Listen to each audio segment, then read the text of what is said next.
All right, well, a new project here to work on. I picked up an Area 51 that is in an NFL Blitz cabinet with an MK4 box and MK1 control panel. Kind of a Frankenstein deal going on. It's going to need a lot of work. The corner here is completely busted, and that has a giant chunk out of the side of it. I don't even know if you can tell. Yeah, that's a whole piece missing there. The bottom inch or so has some water damage. It's hard to even really tell. Sorry, it's early in the morning and got the sun coming in, but the bottom, I don't know, inch or so has water damage around the bottom. You can see it flaked off right there. And I mean, it's not that bad. I need probably better light on this, but you know what? Here, this may pull it.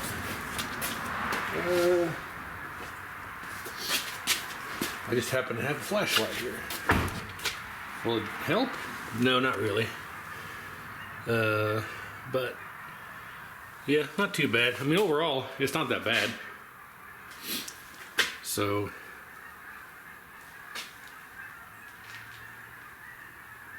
yeah, this is an NFL Blitz cabinet. This is completely, that whole chunk is busted off, but not a big deal because this covers it. You know, not a lot of damage along the top.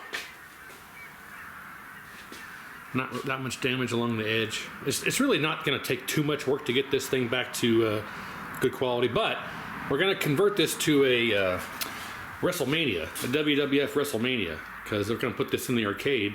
And a lot of people have been asking for a wrestling game, so we're going to convert this to a Wrestlemania. That's the end scope of this video, is to convert this, not this video, I'm sorry, this series or this project. That's the end scope, is to convert this to a Wrestlemania. But for what you see here, it's overall not bad. They've removed the second coin chute and the second coin hole system for some reason, so I have to figure out how to find parts for that. Yeah, not too bad. So we're not going to be able to reuse this control panel. We might be able to, but I'm going to have to reuse or get a new metal panel because they put holes through the metal part. The main reason I got this was to convert to Wrestlemania, but I picked this up for a whopping $160. 160 bucks, complete, with everything you'd need for a working machine. However, the monitor is not working. The owner of this put it up for sale locally on Facebook Marketplace and said, hey, I got this Area 51. I can't get the monitor to work. I just want it gone. 160 bucks, come get it. So I couldn't get there fast enough. So I mean, just the PCB and setup alone is worth 160 bucks. But the reason he couldn't get the monitor working is, if you notice here, it's a K7000. And NFL Blitz did not come with an isolation transformer, and he was ignorant of that fact. And I guess the original monitor died, so he put a 7000 in trying to get it up and running, and it kept blowing the fuse, which is right here. You can see the fuse is pretty much destroyed. So yeah, it's going to do that if you don't have an isolation transformer. So I should be able to get this fixed and up and running and have no problem there with the monitor. And also, I need to test the game. I'm told the game runs and operates, just no monitor. So we'll be able to test the PCB and the boards, make sure that all works. It's good. That's worth the 160 right there. So we're going to get the monitor repaired first, and then the rest of this will be done obviously much later. It's only 21 degrees right now, so it's pretty darn cold. I have a heater in the garage here so I can work unfettered by the cold, but I need to obviously start working. It's going to be a tough go of this in the wintertime here, but they also for some reason installed this fan, and it's screwed to the cabinet, so that's going to have to come out. And they don't have the cable running through the plate. They have it coming through the kind of smash between the back door and the bottom here. But overall, it's not really all that bad. Nothing a little Bondo and some sanding won't take care of, and some wood hardener and filler. I'll get it all done. But yeah, let me show you the kind of oddity here going on with the control panel. This is an MK4 box, and the reason I can tell is because of the, I don't know if you can tell, there's the blue that's right here and then the red that's right there. This is an MK4 box But the control panel is MK1. You can see the button layout for MK here. Start, high punch, high kick block, low kick, low punch, controller, all that stuff. And they put the screws in the hinge here because MK1 did not have the studs come through like 2 through 4. They had this plate that went here on these studs that would hook on here. Their MK1 did not have a hinge, a piano hinge like this. They had a little plate that would slide onto the front of the control box. So this is an MK1 panel on an MK4 box with on a Blitz cabinet. So I don't know how that all came to be, but anyway, yeah. So I'm going to just do a little quick. Wanted to do a quick overview of the cabinet and the project and everything, and then we're going to pull the monitor out here, take it inside, and start work on the monitor for step number 1. So let's see what happens with that. All right, so monitor is on the bench, but before we start digging into it, I want to do a health check of the tube. And that's because the tube has a lot of screen burn in it. I wonder if I can disregard the full trash can there. It's lots of boxes and junk in there from stuff that's been shipped to me, but let's see if I can turn my light on here. There, look at, I don't know what game this is, but it's got some pretty, I think that says credit 0. It's got some pretty gnarly screen burn in it, and I don't even know if this would have even worked for the Area 51, because this is, I don't have any idea. Pardon me. I don't have any idea what game this was, but looks like a separate section there and there. But anyway, so you can see it's got some pretty gnarly screen burn. You can almost make out the lettering, but so because of this, I want to check the health of the tube before we really go any further. So let me get the camera up on the overhead. I have the connection here hooked up to the neck for the rejuvenator. I just want to go through and check the health. If we need to zap it, we'll zap it and then see it. It's not really worth trying to do a before and after comparison. I just want to make sure the tube is healthy, and if not, we'll zap it and see how it looks afterward. But anyway, we know it's not going to look that great because of all the screen burn.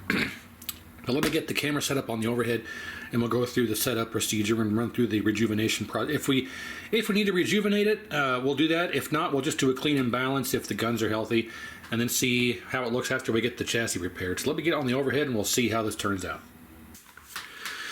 Okay, so we start by making sure all of our knobs and adjustments are all at 0. And we'll click over here to red. Okay, so now we want to turn on our heater. We want to set it to 6.3 volts. So we turn our knob here to 6.3 volts. There we go. Now you want to go to heater leakage and G1 leakage. That should stay down here at 0. So if we go to heater leakage, we got, not quite 0. We have a little bit of leakage, and it's creeping up slightly. So we do have a little heater leakage. It's not good, but at least it's not pegged out. G1 leakage 0. So this is what we should see on the heater leakage, but we do have a little bit of leakage. It's not good, but not necessarily detrimental. G1 voltage, you want 50 volts. G1, you follow the scale here, you want to set to 50 volts. Now this is all applicable to a CR23 6.3 volt tube, but okay, cutoff voltage, we're on red, so you want to turn this up very slowly to about the first, we'll go to about 15 right there. So again, I use, let's see, the heater, I just put this to about, according to the manual, you want to set it to the first cutoff, which is right about there. But I don't do that. I go down here to about right there. So I usually set this to about 15 on the G1 scale. That's about where I set it, just to make sure that nothing goes, wrong when the procedure gets done. Just a little bit more of insurance, because, like I say, it's supposed to be right about there to the first section cutoff between, where it goes from bad to yellow to green. But I go back down here to about 15 on the G1. So there's red. Let's go to green. You want to go slowly. You don't want to induce too much into it at one time. So there is 15. And blue will go to 15. All right. Now here's the important part where we check the health of the guns. So we'll go back to red here, and if we go to read emission, we're looking for it to be roughly in the middle of the good range. This is going to check the output of the red gun here. Yeah, not too bad. It's a little low. I'd like it to be a bit higher, about 1.4, but not too bad. Let's go to green. Green is slightly less, and blue. They're all about the same. We could shoot these. I don't know if we necessarily need to, but I think I'm going to shoot them because they need to be up a bit higher to about 1.4. But it's dangerous because with this having the screen burn and the age of it, it's dangerous when you shoot these because you never know what's going to happen. I think I'm going to do the clean and balance procedure first and then come back and look at the emission after that. So set color tracking, you got the set tracking right here. We want to go to line it up with that right there. And then we'll go to clean and balance. And we'll hit this. We are on red, so we're looking for it to go up to about 1.0 and stay there. Sometimes it'll reach 1.0, not quite, and then come back down. That's actually okay, but ideally you'd want it to stay at about 1.0. As long as we reach 1.0, if it comes back down, I'll be okay with that. So let's hit the button and hold it. And we got to, look at that, right at 1.0. And it is creeping down, which, like I say, is okay. Okay, I'm happy with that. It's not falling back down very quickly. So that's good. We'll go back to green, hoping to hit 1.0 again. Yes, pretty close with what red was doing. Green is falling down at about the same rate. Oh, it's dropped. Oh, it dropped, caught itself. Now it's back to 1.0, and then it goes down. Okay, so that's all right. Let's go back to blue, or back. Let's go to blue, I should say. Didn't quite reach up to where red and green were, but pretty close. And drops. That caught itself. Okay, that's good. And then it goes back up and back down. All right, let's hit red one more time, see if we can get it to do that as well.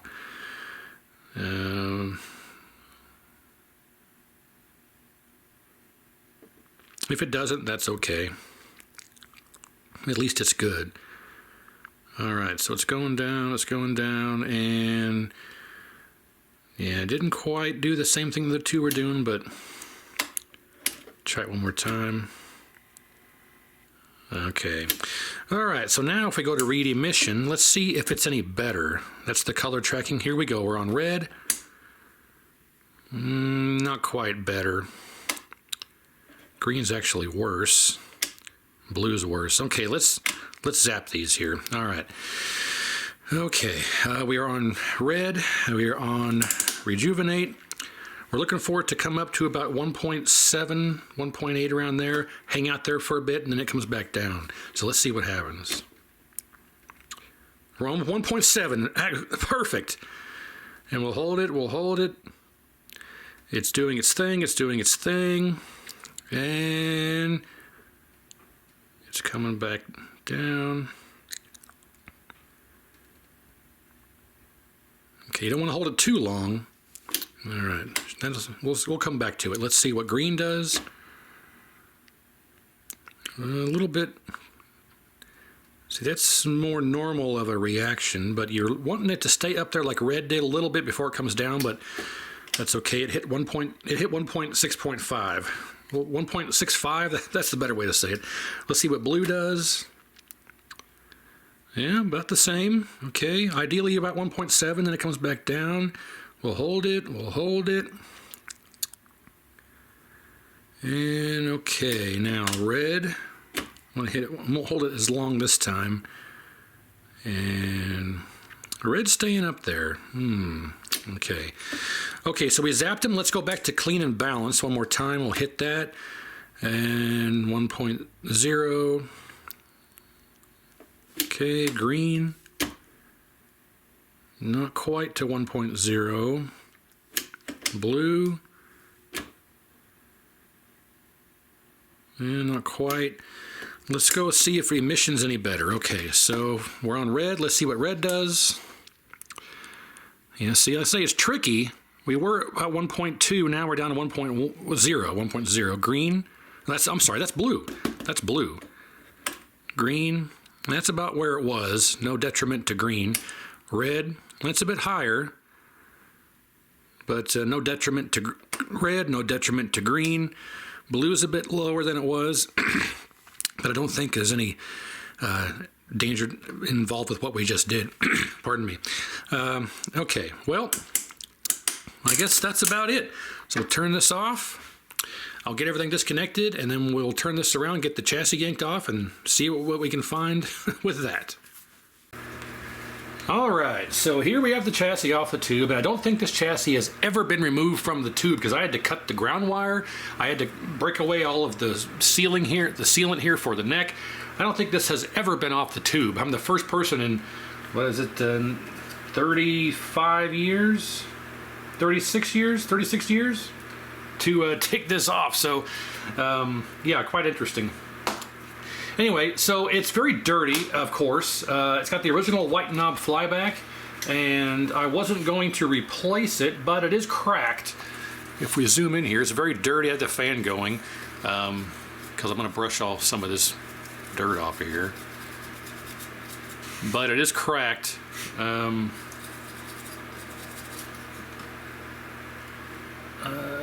Right here across the focus, it's cracked right across there. It's clean across there. You know, I don't like to replace parts just for the sake of replacing them, but because this is cracked, it's really only going to kind of get worse.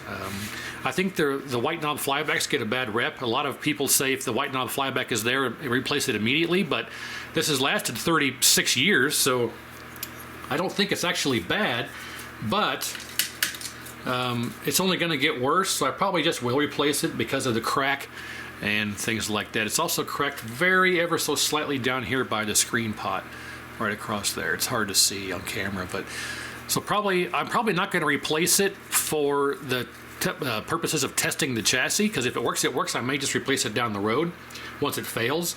So I'm probably going to keep it on here until it fails and then replace it, because like anything else, if this is working, I'll probably just keep it on there. We'll find out when we get this thing repaired. But before we turn it over, I haven't checked the bottom side yet. I don't think anyone's touched this in 36 years. Although you can see all the caps are original. If we zoom in here, no one has messed with that at all. And no one has messed with that at all, or this one. So these are all original caps. This is 100% factory chassis. No one's touched it in 36 years. It looks okay, relatively speaking, otherwise. I need to wash it, quite honestly, but let's get it working first, then we'll take care of cleaning it. But yeah, C57 has exploded its top. Kaboom.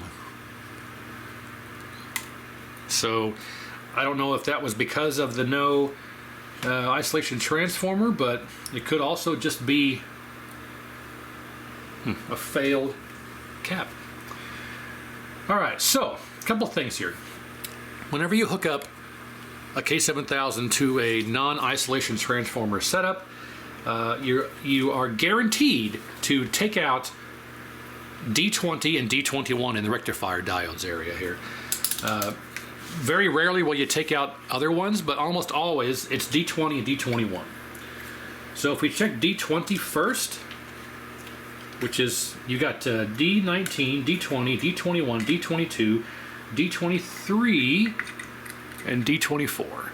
So let's check D20 first. Any bets? Any guesses? Let's find out. Shorted. D21. Shorted. How about 19? 19's fine. 22 is fine. 24 is fine. And 23 is fine. Yep, just as I said, almost every time it's D20, D21. So confirmed those are bad. Now let's go through and check everything else. Let's check R103, which is this ceramic guy right there. Should be 3 ohms. And it is 2.8, so that's fine. Then we want R104, should be 15 ohms. And it is. R89 should be 3.9. And it is. R101 should be about 5K in circuit. I get a good connection on here. Yep, 5K. R96 should be 1.8. Yep, 1.8K I should say. R88 should be 1.8K. Yep. R97 should be 270 ohms, and it is. All right, so those are all okay. Let's check our HOT. Get out of here, you nosy little pervert, or I'm going to slap you silly. All right. HOT is shorted. What about our voltage regulator? Voltage regulator, easiest way to test it is to go to ohms and test the two sides of the B plus resistor. If it reads 0, the voltage regulator is shorted. If it reads 180 ohms, then the voltage regulator should be okay. So what do we get? Voltage regulator is shorted 0.1. So we have a shorted voltage regulator. We have a shorted HOT. We have D20, D21 are shorted. So we got 4 components to replace, but I don't know if the HOT and the voltage regulator were casualties of the no isolation transformer, or if it was because of C57, or if all those were a combination of because of the transformer missing as well. So we got to do a cap kit. We got to do a new HOT, a new voltage regulator, new D20, new D21, and then I didn't test D13, D14, R91, R92. I'm not worried about those unless we have collapse. So not going to bother with that. If we turn it on and we have collapse, then we'll troubleshoot that at that time. But man, okay, well, let's take a look at the backside close up. Holy crap! I think I found out why the HOT and the voltage regulator are bad. Holy crap! Not only did this get hooked up to an isolation transformer-less system, which takes out 19 and 20, but I think this cap exploded and these 2 components got shorted because this was sitting in that frame. You know, hang on a second. Hang on.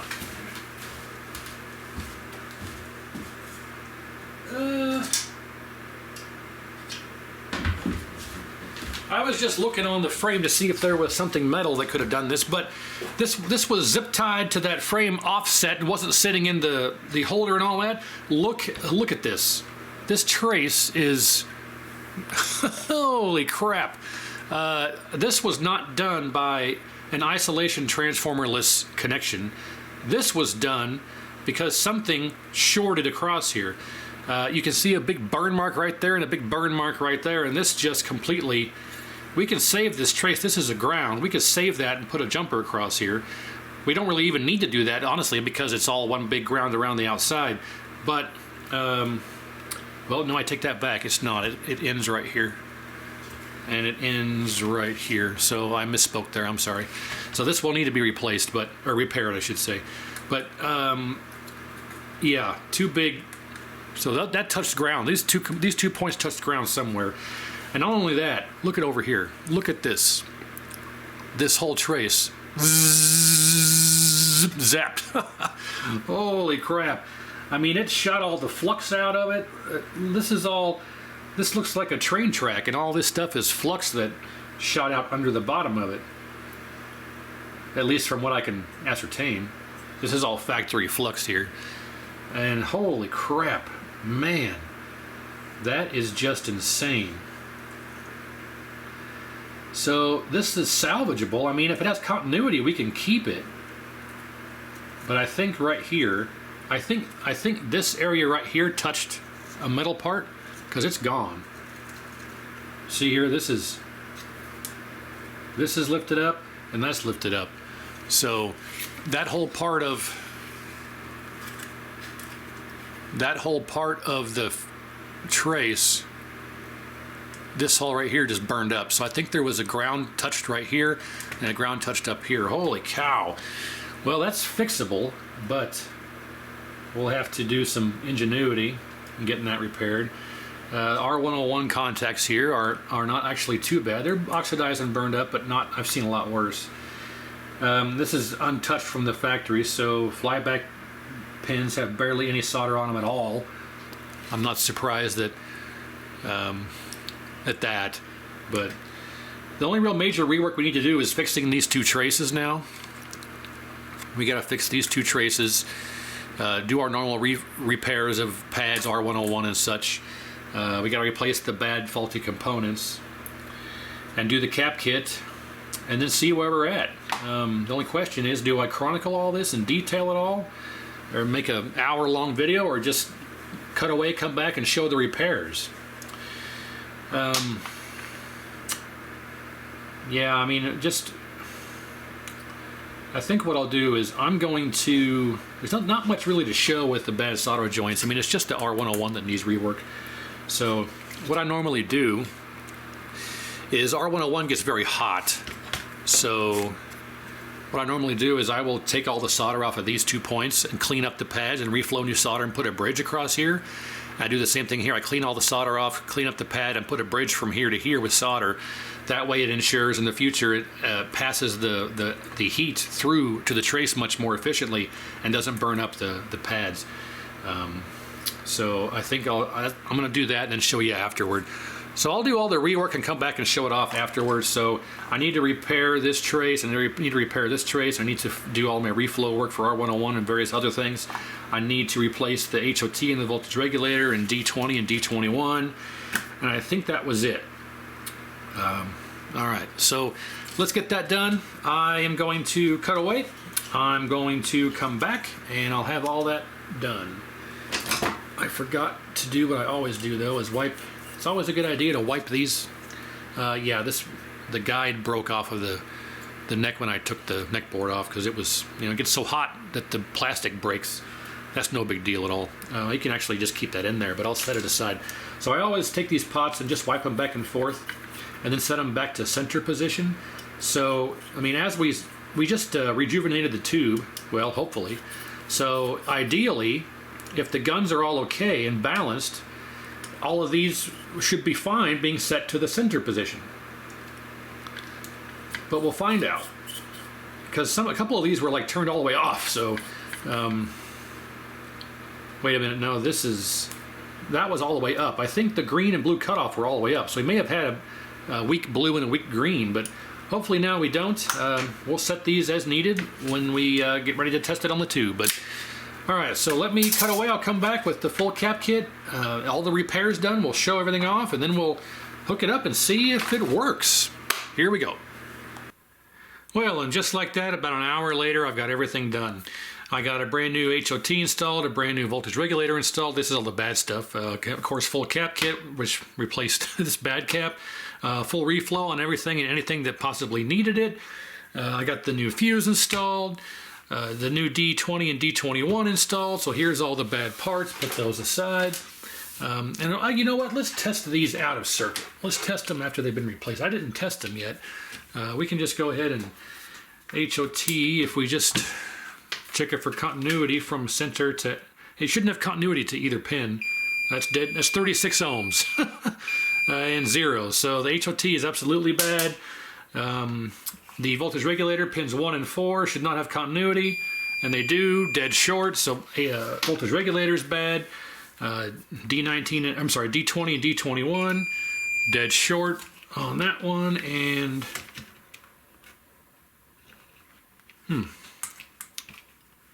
that's weird.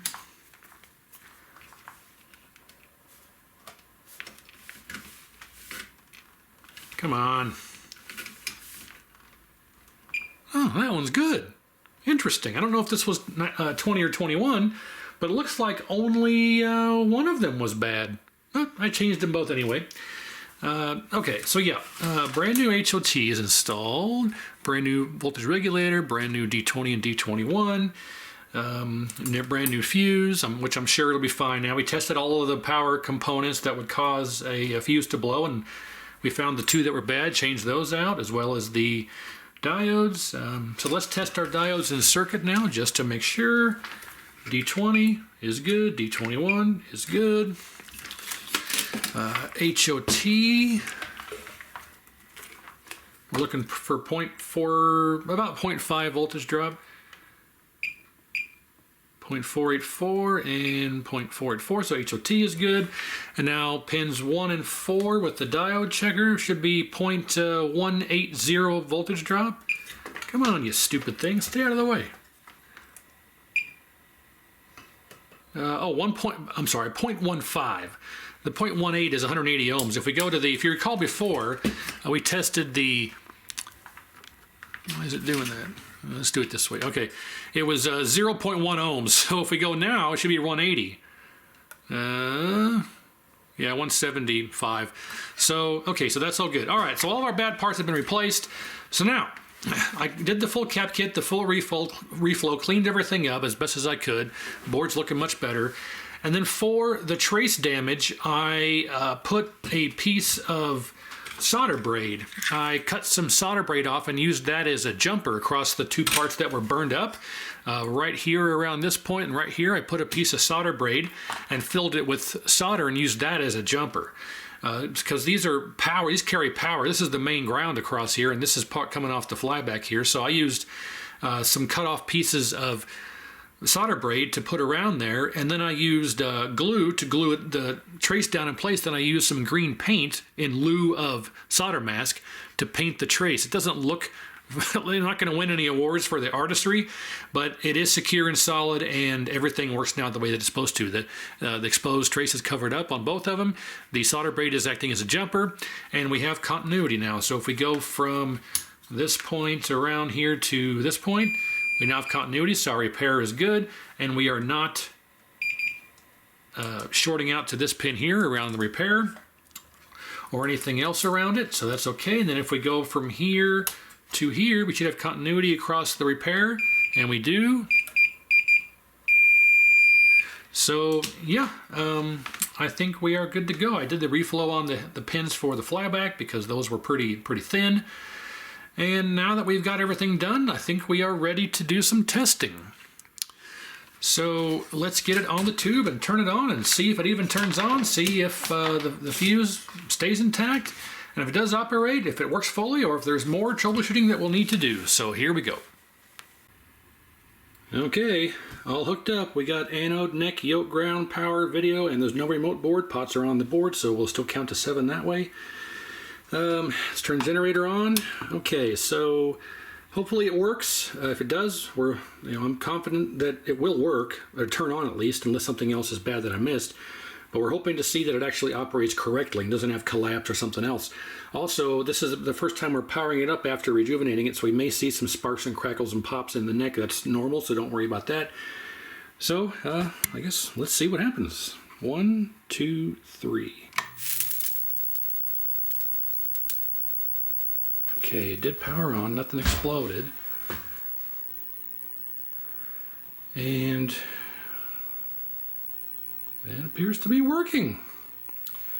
Obviously, we're way overdriven on contrast, so what I'm going to do is we'll turn brightness all the way down, contrast all the way down, fly back up until we get raster lines right there, and then back down until they just go away right there. Then we turn up our brightness until our background's no longer black, which is right. Oh, that's contrast. Hang on. Sorry. Turn that back down. Contrast, or brightness up. Brightness, so right to there. Contrast up slightly. And about right there. Not bad. Let's see if we can hit our focus a bit. And it's about as good as it's going to get. Well, all right. Success. Okay. Man, of course we got to let it run to a burn-in, but all right. Yep, it works without having to replace the flyback. That's the original flyback. Obviously, since it operates, I'm not going to change it right now. I'll let it fail and then change it later because there's no reason to change it now. Looks like we may have some 50, 60 hertz shenanigans going on. Let's switch to something else here. What are we gonna go for? Oh man, yeah, look at that screen burn. Oh man. Yeah, obviously credit something here. Yeah, I don't know what any of that says, but does anybody know what game this is? And yeah, we got some fold over on the top, so what we need to do is adjust our 50, 60 hertz pot, this little guy right there, and we're gonna adjust it until that fold over goes away. Right there's good. I say that's good. Okay, now let's adjust some vertical size here.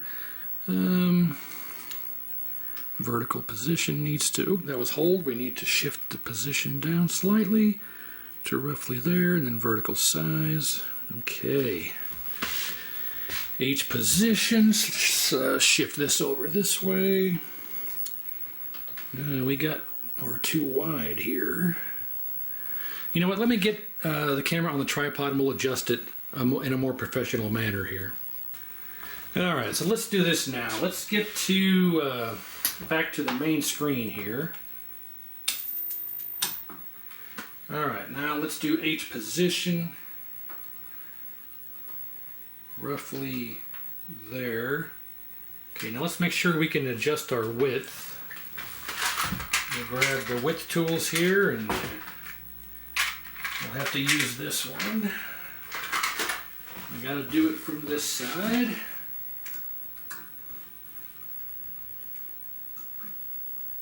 Okay, and we're able to turn it successfully. So let's go. Well, that's as low as it gets.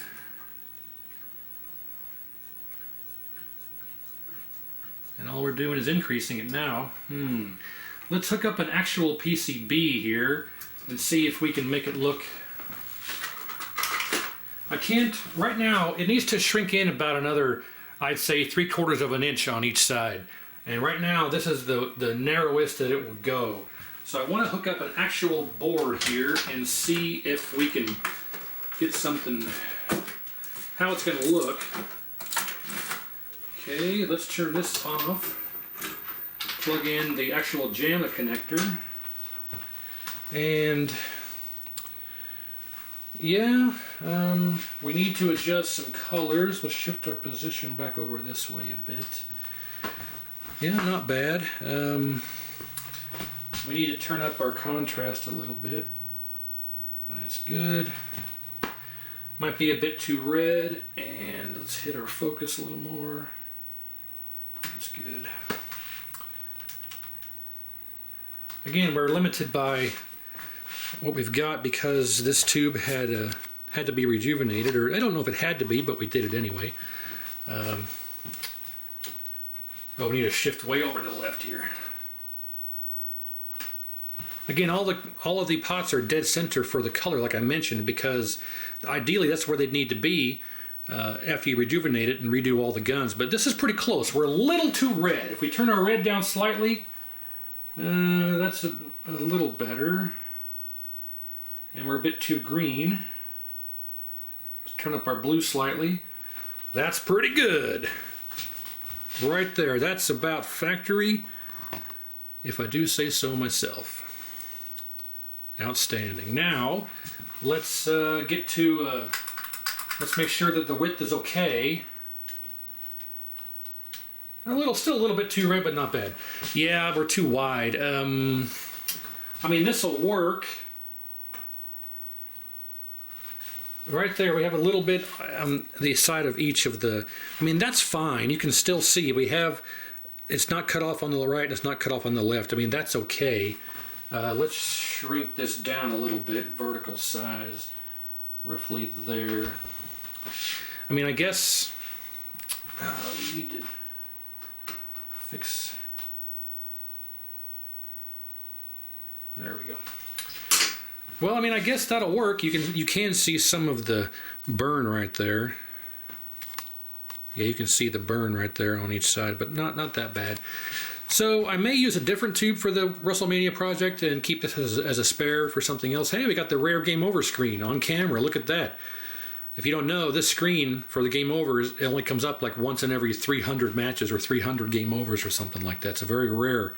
And we got it on camera. All right. But hey, look at that. We have a successfully repaired K7000 back from exploding, quite literally. So if we use this for the WrestleMania project, it'll remain to be seen, but at least that pretty much concludes this. So yeah, thanks for watching. I appreciate it. Hopefully you learned something, and stay tuned for more on the project. I appreciate it.